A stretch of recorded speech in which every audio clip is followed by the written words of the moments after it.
গরমের মধ্যে ঠান্ডা ঠান্ডা এরকম একটা অরেঞ্জ দিয়ে মিল্ক পুডিং বানালে কিন্তু দারুণ মজা হয়। আসসালামু আলাইকুম, ব্যাক টু মাই চ্যানেল। শুরু করছি আজকে নতুন আরেকটি রেসিপি, অরেঞ্জ আর মিল্কের সমন্বয়ের একটি অরেঞ্জ মিল্ক পুডিং। এটা কিন্তু খেতে অসাধারণ, একদম তুলতুলে সফট, দেখে বুঝতেছেন। এটা ঠান্ডা খাওয়া যায়, ঠান্ডা ছাড়াও নর্মালি খাওয়া যায়। এখন শুরু করি মূল রেসিপিটা।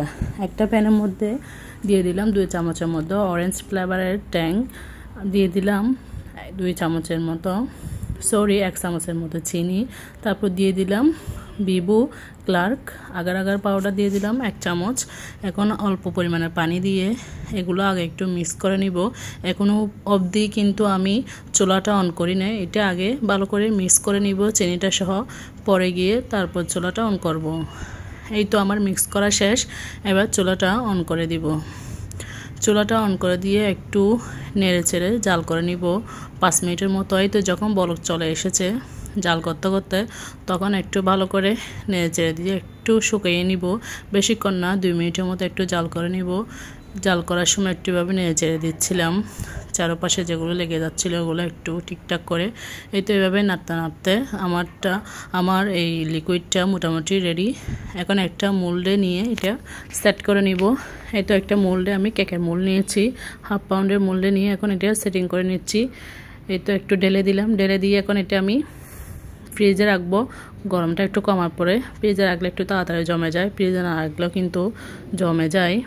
তারপরে একটু ঠান্ডা ঠান্ডা হলে ভালো হয়। এই তো আমি 30 মিনিট পরে ফ্রিজ থেকে বাইর করলাম, বাইর করে একটু মোল্ড আউট করে নিচ্ছি, চারপাশে একটু আলগা করে দিচ্ছিলাম। এই তো একটু ছুরির সাহায্যে একটু ছোটো ছোটো একটা নাইকের সাহায্যে জেলি ছোটো ছোটো করে কেটে নিচ্ছি, একটু একদম স্লাইড করে। এই তো আমার কাটা শেষ। এভাবে আপনারা ভিডিওতে দেখে বুঝতে পারতেছেন কীভাবে কেটে নিচ্ছি। এই তো এখন মোল্ড আউট করে নিচ্ছি, একটা প্লেটে নিয়ে নিচ্ছি জেলিগুলো। অরেঞ্জের এই জেলিগুলো দেখতে কিন্তু কালারটা যেমন জুস হয়েছে, খেতেও তেমনি একেবারে অরেঞ্জের ফ্লেভার। আপনারা চাইলে এটা ম্যাঙ্গো জুস দিয়েও বানাতে পারেন, ম্যাঙ্গো ট্যাং দিয়ে। আমি কিন্তু ম্যাঙ্গোটা পছন্দ করি না, এর জন্য অরেঞ্জ। এই তো দেখে বুঝতেছেন কীরকম সফট, একদম তুলতুলে হয়েছে। এখন মোটামুটি এগুলো এক সাইডে রেখে দিব। এখন আমি মিল্কটা রেডি করে নিব। 1.5 চামচের মতো চিনি অ্যাড করে দিলাম একটা প্যানে, তারপর দিয়ে দিলাম 1.5 চামচের মতো আগার আগার পাউডার। এখন অল্প পরিমাণে দুধ দিয়ে এটা একটু মিক্স করে নিব। এখনও অবধি চুলাটা জাল করে নাই, গরমের সাথে অ্যাড করলে আপনার একটু দলা পেকে যেতে পারে, এর জন্য 1 কাপ দুধ দিয়ে আগে অ্যাড করে নিলাম। এরপরে যখন চিনিটা একটু ভালো করে মিশে যাবে তখন বাকি দুধগুলো অ্যাড করে দিব। এতো বাকি দুধগুলো দিয়ে দিলাম। প্রায় আমি আপনার এখানে 1/2 কেজি মতো দুধ ইউজ করেছি। এটা আগে থেকে জাল করে ঠান্ডা করে রাখা, এটা হচ্ছে গরুর দুধ লিকুইডটা। এরপরে আর একটু জাল করে নিব যখন বলক চলে আসবে। এখন চুলাটা অন করে দিয়েছি, এ পর্যায়ে একটু সময় নিয়ে একটু নেড়েচেড়ে জাল করে নিচ্ছি, অতটা লেগে যায় না। তারপরে একটু নেড়েচেড়ে দিলে নিচে কোনো দাগ লাগবে না, এর জন্য। এই তো যখন বলক চলে এসেছে এখন একটু নেড়েচেড়ে দিয়ে ভালো করে একটু ঘন করে নিচ্ছিলাম, বেশিক্ষণ না, 2-3 মিনিটের মতো ঘন করে নিয়ে যখন এটা একেবারে হয়ে আসবে তখন এটা নামিয়ে নিব। এই তো দেখে বুঝতেছেন একটু একটু ঘন হয়ে চলে আসছে। এখন নাড়তে নাড়তে এখন একটা মোল্ডে সেট করে নিব।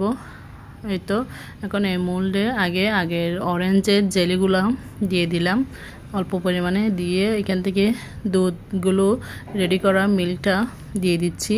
এই তো দেওয়ার পরে বাকি যে অরেঞ্জের জেলিগুলো আছে ওগুলো দিয়ে দিলাম। তো দিয়ে এভাবে সেট করে নিচ্ছি, একটু ফ্রিজে রাখবো 30-40 মিনিটের মতো।